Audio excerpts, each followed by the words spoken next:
ایسے وقت میں ناظرین کہ جب پاکستان جو ہے انگنت بیرونی اور اندرونی خطرات کا شکار ہے، ایسے وقت میں کہ جب دنیا کی واحد عالمی طاقت کا صدر جو ہے وہ نہ صرف پاکستان پر الزام لگاتا ہے بلکہ باقاعدہ دھمکیاں دیتا ہے، ایسے وقت میں کہ جب پاکستان جو ہے دہشت گردی کے افریط سے مقابلہ کر رہا ہے، ہمیں انتہا پسندی کے ناسور سے ہم لوگ برسر پیکار ہیں، اور ایسے وقت میں کہ جب پاکستان کی معیشت جو ہے وہ ڈگمگا رہی ہے، تو ایسے وقت میں ہم دیکھتے ہیں کہ ایک پیناما زدہ ایک شخص کہ جسے سپریم کورٹ نے نااہل قرار دیا، جس کی پیشانی پر جو ہے اس کے داغ ہیں،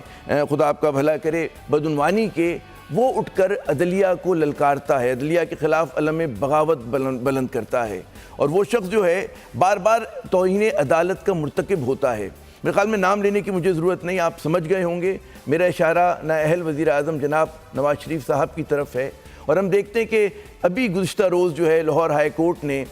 باقاعدہ یہ آرڈر جاری کیا تھا کہ نواز شریف اور ان کے 16 رفقا جو ہیں وہ اب توہین عدالت کے مرتکب نہ ہوں، اور اس نے یہ بھی کہا تھا معزز عدالت نے کہ جناب پیمرا جو ہے یعنی کہ ریگولیٹر جو ہے اس بات کو یقینی بنائے کہ اس قسم کی جو منفی باتیں عدلیہ اور اداروں کے خلاف ہو رہی ہیں وہ نہ ہوں۔ لیکن ہم دیکھتے ہیں کہ آج پھر نواز شریف صاحب نے زبان کھولی، اور جس طرح سے کھولی وہ سب کے سامنے ہے کہ نہ صرف انہوں نے عدلیہ پہ سوالات کی صورت میں الزامات لگائے بلکہ پھر انہوں نے پاکستان کے اداروں کو بدنام کرنے کی کوشش کی، عوام کے ذہنوں میں زہر کا بیج بونے کی کوشش کی۔ تو ظاہر ہے کہ اس صورتحال میں یہ پھر سوال پیدا ہوتا ہے کہ ان کے کیا عزائم ہیں۔ میں چلوں گا سب سے پہلے خواجہ نوید صاحب،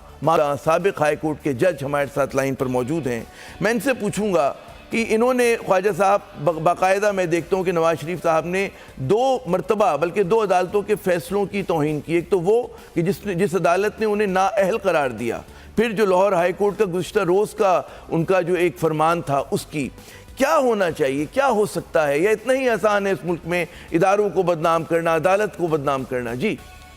نہیں سر، آپ دیکھیں ان کی زبان سے، لینگویج سے، لہجے سے یہ معلوم ہو رہا ہے کہ وہ جو بھی کر رہے ہیں وہ ڈیسپریشن میں کر رہے ہیں، اور میرے خیال میں اگر عدالت عظمیٰ اور عدالت عالیہ اگر برداشت بھی کر رہے ہیں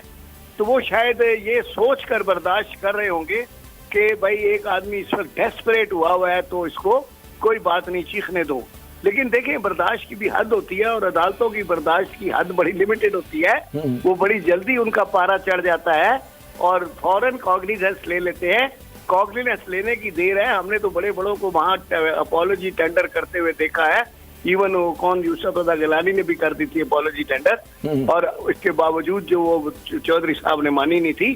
تو بات یہ ہے کہ عدالت پھر ایک دفعہ اپنے اس میں ایکشن میں آ جائے تو اس لیے ان کو مجبوراً بھی سزا دینی پڑ جاتی ہے کہ اگر وہ چھوڑ دیں گے تو پریسیڈنٹ بن جائے گی، تو کل دوسروں کی حوصلہ افزائی ہوگی، اور کل کوئی دوسرا جب کرے گا کنٹیمپٹ تو وہ یہ والے فیصلے کی نقل لے کے آ جائے گا کہ صاحب آپ نے فلاں شخص کو معاف کر دیا تھا، نواز شریف کو معاف کر دیا تھا، یا خواجہ صاحب میں ذرا خطہ کلامی کروں گا، ہمارے ساتھ رہی گا، ہمارا اور ساتھ دے رہی ہیں اندلیب عباس صاحبہ، پاکستان تحریک انصاف سے ان کا تعلق ہے، بڑی کاٹے دار بات کرتی ہیں، اندلیب بہت شکریہ آپ ہمارا ساتھ دے رہی ہیں پروگرام میں۔ اندلیب یہ بتائیے گا آپ کیا سمجھتی ہیں کہ نواز شریف صاحب اس طرح کی گفتگو فرما کر کیا مقاصد حاصل کرنا چاہتے ہیں؟ اپنی سیاست کو سمجھتے ہیں کیا آگے بڑھے گی اس سے؟ کیا آپ کا تجزیہ ہے؟ دیکھیں نواز شریف صاحب بے چارگی اور ایک جس کو کہتے ہیں نا ذہنی دباؤ اور ذہنی بوکھلاہٹ کا بہت بری طرح شکار ہیں، اور میں کوئی مذاق کے طور پہ نہیں کہہ رہی، بٹ میں سیریسلی ان کو کہہ رہی ہوں کہ he needs a psychologist and a psychiatrist, اور جو جس قسم کی وہ باتیں کر رہے ہیں اس سے صاف ظاہر ہوتا ہے کہ نہ ان کی کوئی سمجھ ہے، نہ بوجھ ہے، نہ تک ہے، نہ پیر ہے۔ اور وہ وجہ کیا ہے؟ وہ وجہ یہ ہے کہ ان کو نظر آ رہا ہے کہ جو انہوں نے 30 سال تک کرتوتیں کی، اب اس کی حساب کتاب کا ٹائم آ گیا ہے، اور ان کو جو اصل مسئلہ یہ نہیں ہے کہ جی وہ کیوں نکالا گیا، ان کو یہ مسئلہ ہے کہ اب نکال کے ایک بڑے عذاب میں جانے والے ہیں۔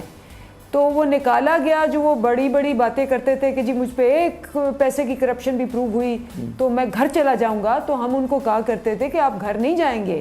آپ اڈیالہ جائیں گے، تو ابھی تو وہ گھر گئے ہیں، اور گھر سے جو وہ سفر ہے اڈیالہ کا وہ ان کو نظر آ رہا ہے کیونکہ وہ ریفرنسز ہونے ہیں. آپ کے خیال میں مختصر سفر ہے؟ ہوگی, ایک ہوگا, 2 ہوگا, میں کہہ رہا ہوں مختصر آپ کو لگ رہا ہے سفر ہے, وہ ریفرنسز ہونے. اندری بالکل آپ نے یہ کہا کہ جو آپ کی بات سے میں نے تاثر, اگر میں اس کو وہ کروں کہ ان کو اپنی سیاست بھی, اپنا کاروبار بھی, اپنی ذاتی زندگی بھی سب داؤ پہ لگی ہوئی نظر آ رہی ہے.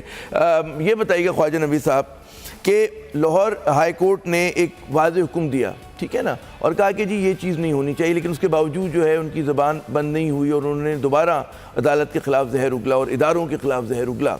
آپ کے خیال میں کیا اس قسم کی پابندی لگنی چاہیے, ایسا حکم آنا چاہیے جو الطاف حسین صاحب کے حوالے سے آیا تھا کہ جس کے نتیجے میں ہم دیکھتے ہیں کہ جو متحدہ کے بانی و قائد تھے کہ ان کو بالکل اب جو ہے میڈیا پہ کوئی اسپیس نہیں ملتی, اسی لیے نہیں,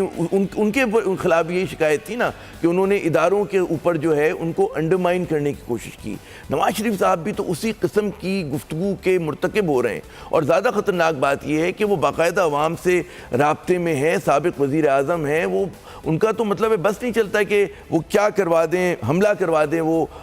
معزز عدالت پہ اور دیگر اداروں کے اوپر. جی اصل میں وہ اگر پہلے حملہ نہ کروا چکے ہوئے ہوتے تو ابھی وہ لازمی طور پہ ایکشن ریپلے کر لیتے, لیکن اب چونکہ وہ ایک دفعہ کرا چکے ہوئے ہیں اور پھر وہ ایپیسوڈ دوبارہ جو ہے مطلب چلانا مشکل ہے, تو اس وجہ سے شاید وہ اب تھوڑا سا مؤخر ہوا گیا حملہ. لیکن ابھی آپ نہیں پتا کہ what is in the stars, کہ ان کے مائنڈ میں اور کیا ہے کہ کب انہوں نے کیا کروانا ہے, کیوں کہ جو ان کے ساتھ ہوئی ہے وہ تو وہی جانتے ہیں. اور باقی جہاں تک لاہور ہائی کورٹ کی آپ نے بات کی ہے تو court is competent to take cognizance. اور جو آپ نے آپ بھی بطور سابق جج اگر دیکھیں یہ جو الطاف حسین صاحب پہ جس طرح کی ایک بلینکٹ پابندی عائد کی گئی, آپ کے خیال میں نواز شریف صاحب پہ مطالبہ تو آ رہا ہے عوام کی طرف سے کہ جی ہونا چاہیے؟ عدالت کسی بھی وقت جو ہے جی وہ اپنا کوگنیزنس لے سکتی ہے اور they can pass any order, ٹھیک ہے نا. دیکھیں عدالت کو تو کوئی روکنے والا نہیں ہے, اور اگر پہلے سے پریسیڈنٹس ہوتی ہیں تو آرڈر عموماً جو ہے وہ پریسیڈنٹ کی روشنی میں ہی ہوتے ہیں. تو اگر الطاف حسین کے والا آرڈر ابھی فیلڈ میں ہے تو naturally court can repeat the same order for other accused also. ہاں کیونکہ روایت تو ہے نا, روایت تو ہے, روایت ہے, اس کو پریسیڈنٹ کہتے ہیں ہماری زبان میں. جی میں اردو میں بات کر رہا ہوں تاکہ ہمارے جو عوام بھی سمجھ سکے, عوام سمجھ لیں. جی جی عام. نظیر موجود ہے, ٹھیک ہے نا, اس کو انگریزی میں یا ہماری زبان میں پریسیڈنٹ کہتے ہیں. درست, کہ ایک آلریڈی ڈیسیژن فیلڈ میں ہے تو اس کو فالو کیا جا سکتا ہے کسی بھی وقت, یا کورٹ کو بتایا جا سکتا ہے کہ بھئی آپ اس ڈیسیژن کو فالو کریں. جو بھی لائرز آئیں وہاں پہ انفورس کرانے کے لیے کورٹ کا آرڈر,